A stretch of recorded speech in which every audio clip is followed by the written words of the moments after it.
Well, distinguished guests, well, thank you. Ladies and gentlemen, dear colleagues,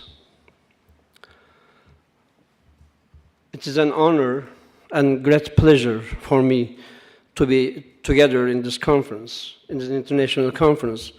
And also I'd like to thank for Yasar University for inviting me to give a speech on Common European Framework of Reference for Languages.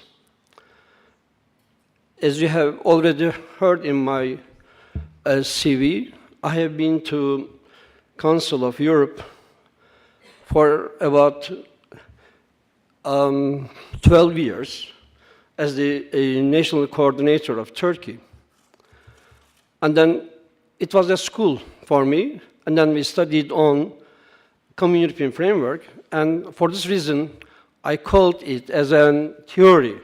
It was a theory, and then I'll explain and why it is a theory, and also I'll explain the practices in EFL classes.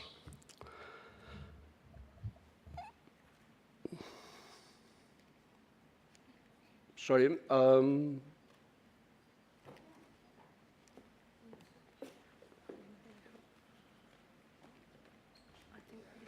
Oh, yes.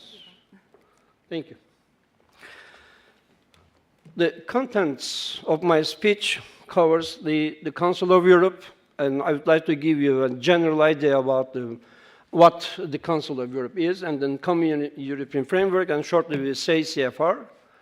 And from CFR to ELP practices, and then discussion and some conclusions. Yes, the Council of Europe was established in 1949. 3 months later, Turkey was the member of the society. And for this reason, Turkey is accepted as the founder member of the Council of Europe with Greece. Greece and Turkey became together the member of the society, but now Greece is the member of European Union, but we are still waiting in front of the door. And then the headquarters is in Strasbourg, and working languages are English and French. Because Strasbourg in France, in Alsace-Lorraine, they speak Alsace languages, but if the headquarters in that country and the official language becomes that country's language. For this reason, French is the working language or official language. Even they talk German because there are so many German-speaking countries and they want to speak German. Unfortunately, they never let them speak German. And there are 47 member states, including Azerbaijan, Armenia, and the other Eurasia countries. And there's a language policy division. I have been there for 12 years, and that division organizes and all the language activities.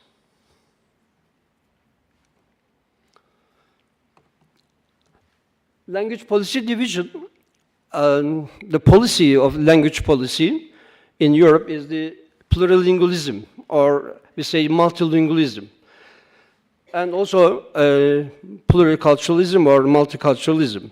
While we talk about the plurilingualism for the people, but multilingualism for the society. For this reason, there's a difference between the plurilingualism and multilingualism. And also the division promotes to learn more European languages. The more you know more European languages, the more you are European. And in that division, it started presenting the Common European Framework of Reference for Languages. It is a reference book. And it is very important. But when a book is published, it is out of date, of course. It was published in 2001, and now it is out of date, but maybe we use this book in different language activities. And again, there was another good project. We call it as the European Language Portfolio Project. In shortly, we can say ELP. And ELP project was over last year. Now there is a new one, Europass Language Passport. And so I'll explain them in details. Every year, on the 26th of September, we celebrate European Day of Languages, not only in Turkey, but all European countries. And the last project in Europe is the Languages for Schooling. So I'll tell more about these projects. This common European framework of reference for languages, I think it started in 1970s. It's a cumulative work of language studies. John Trim was the initiator of this project. Van Eck and John Trim, they prepared the threshold level. And then year by year, they developed this project, and also they published this book. Yes, what is CFR, or Common European Framework? And it is specially designed by the Council of Europe. As I've already mentioned, it is a cumulative work of the Council, and it provides a reference and creates one standard of language learning, teaching and assessment for all main European languages and countries. And it starts with learning, not teaching, because it is believed that each person can learn a language. We never teach them, but we can maybe guide them or initiate some activities. For this reason, it starts with learning, and then teaching, and then assessment. So learning is a very important key factor here. And the framework is of particular interest to course designers, especially the textbook writers and testers, and teachers and teacher trainers. In fact, to all who are directly involved in language teaching and testing. It should be a handbook for all testers and also the teacher trainers. And the book also, or the handbook, also promotes and facilitates cooperation among the educational institutions in different countries. But now, in the project Languages for Schooling, all the schools in Europe try to develop their ELT or language curricula according to the CFR. In Turkey, I'll explain later on, we have also just started. And provide a sound basis for the mutual recognition of language qualifications. And assist learners, teachers, course designers, examining bodies, and educational administrators to straight and coordinate their efforts. And the CFR describes proficiency in listening, speaking, reading, and writing in any language. It's not a grammar-oriented book. It is a skill-based book. And it consists of 6 levels, clustered in 3 bands. A1 and A2 is the basic user for the beginners. B1 and B2 independent user for intermediate level. And C1 and C2 for the proficient users. It is the advanced level. Yes, now another important project was the European Language Portfolio, and it started 2001. And also in Turkey, we tried to develop some models for Turkish students. Unfortunately, we applied them only in piloting schools. We didn't disseminate the idea all over the country. And European Language Portfolio, ELP, shortly promotes again to learn more European languages and encourages the multilingual and multicultural society to develop the multicultural society.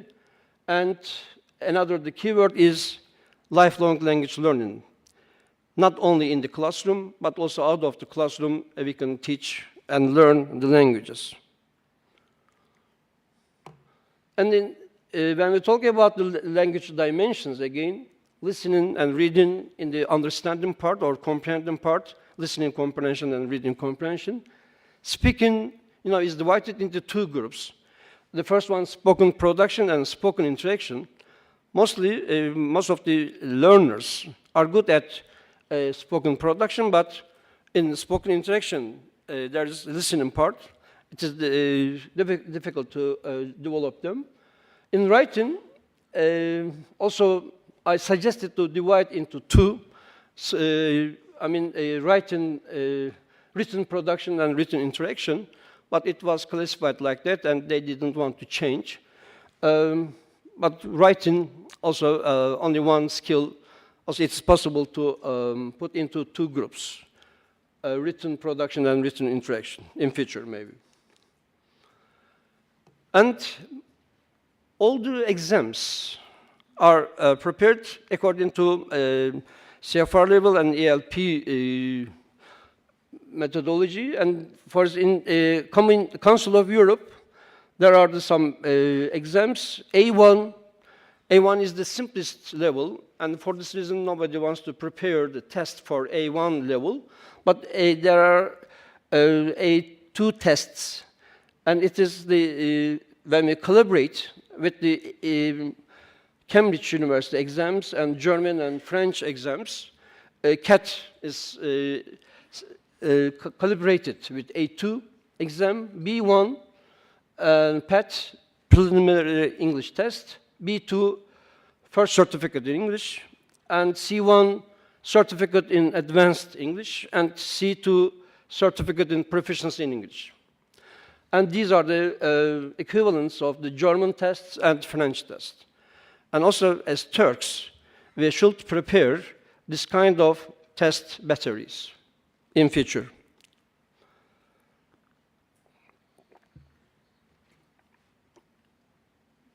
Yes, when we collaborated these levels, and we can see the levels, the Council of Europe level, and Eurocenters level, and also the Cambridge University exams. Yes, ELP project was over last year, and they developed about 180 ELP models. Some countries use well, but most of the countries, unfortunately, they don't use in their educational systems very effectively.